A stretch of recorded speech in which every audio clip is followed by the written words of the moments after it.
This is Jeff Dumbarello, broker of SteelBridge Realty, here to talk about the 2014 Lee County, Florida residential market in review. Disclosure, this is my work done for me and shared with you.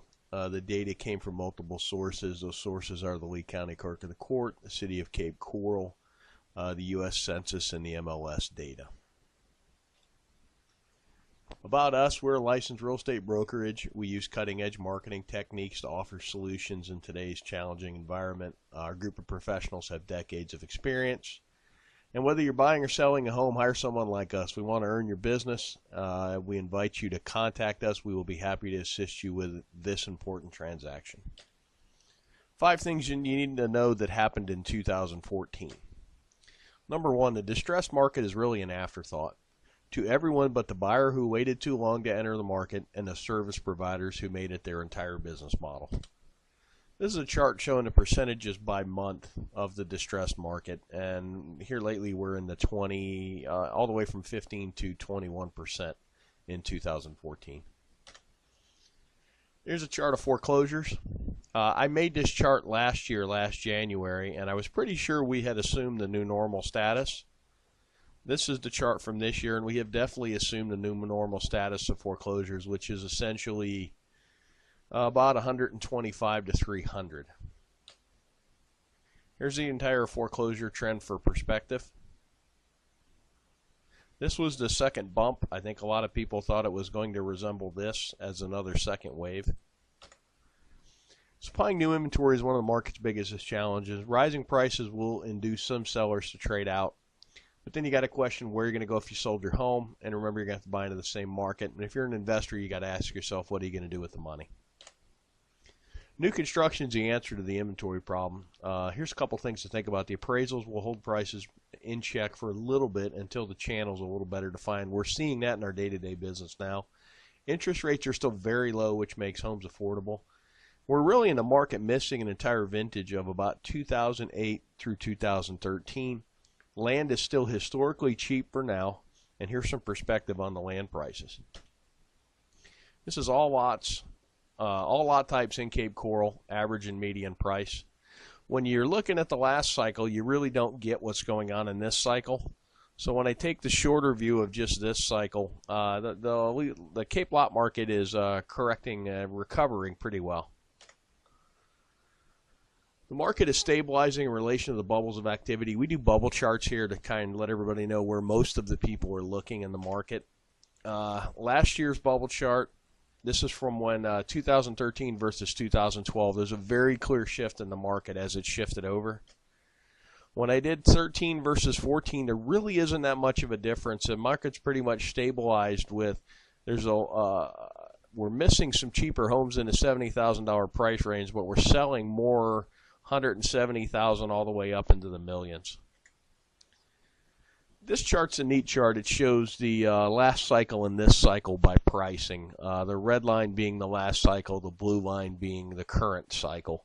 And you can see that we mimicked the last cycle for a while, and then you're starting to see 04 and 05 in the last cycle pulled wildly away to where we're just getting slight price increases, but not like we did before. And this is really a function of the banks aren't giving out crazy loans. There's no stated income, no stated asset loans. So this is a sustainable market that's actually driven by sensible leverage. Some perspective, we operate in a seasonal and a cyclical market. The seasonality is really determined by our weather. Up north, when it's warmer, is when they're busier in the real estate market. Here, when it's a little cooler, is when we're busier in the real estate market. The cyclical part of our market is governed by demographics, and we're going to talk about something seasonal pricing bumps as well. Right now, we're in a sustainable boom. MIM is money in motion. It's every dollar that flowed through. This is actually dollars sold by realtors. And we had an 8.7 increase in the actual volume in the market. The amount of transactions went up 1.1%. The median is actually rising faster than the average, which shows the bottom of the market is coming up faster than the market itself is correcting. The percentage of bank-owned properties jumped up slightly from 13.6 to 15.05, where short sales really fell off the map. They were 8% of the market in 13, and they're only 3% of the market in 14. And another neat thing to look at, cash sales in 2013, 60.7% were cash in 2013. In 2014, 57%. So you had a decent price increase, and it really wasn't funded by leverage. And to give you a perspective, about 25-30% of the sales in the state of Florida are cash. So we're almost working at twice the cash sales percentage of the state of Florida. Money in motion is a key indicator. As long as the market continues to grow, that's a really good thing. The median's rising higher than the average. We talked about that. We also talked about the cash sales percentage. One thing I learned, if you base your business model on short sales, you need to find something else to do. And we're truly in a market where the buyers are paying slightly more for a slightly older and slightly smaller home. Market specifics. Two asset classes that really jumped out to me are townhouses and manufactured homes are actually growing. By property types, what's interesting to me is the manufactured homes are up 20% in sales counts, as are the townhouses. And when you look at the price increases, they're probably some of the lowest price increases, and that's the market seeking a good quality buy, basically. The single-family homes are up 7%. They just about mimic the market as a whole.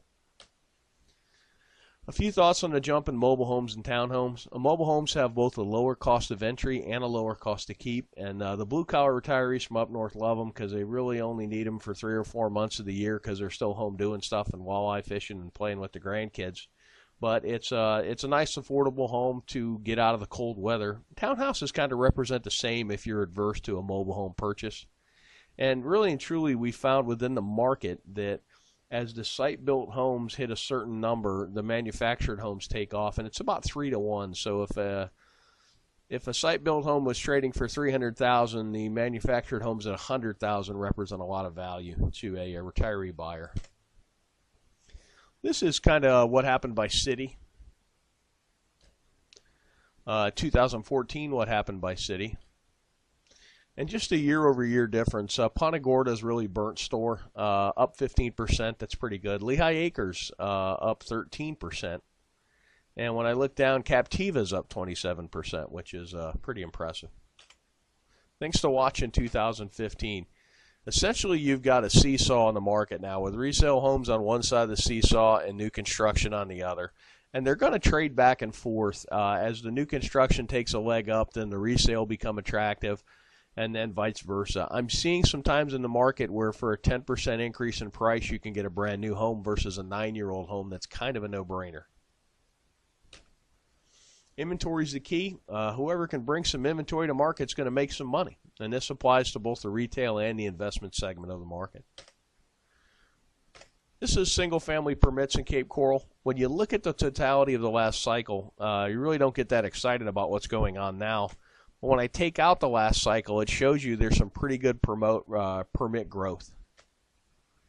Projection of retirees. We take this from the census, and if you were born 62 years ago, there's a likely chance you're going to retire, and this is in the millions by how many there are.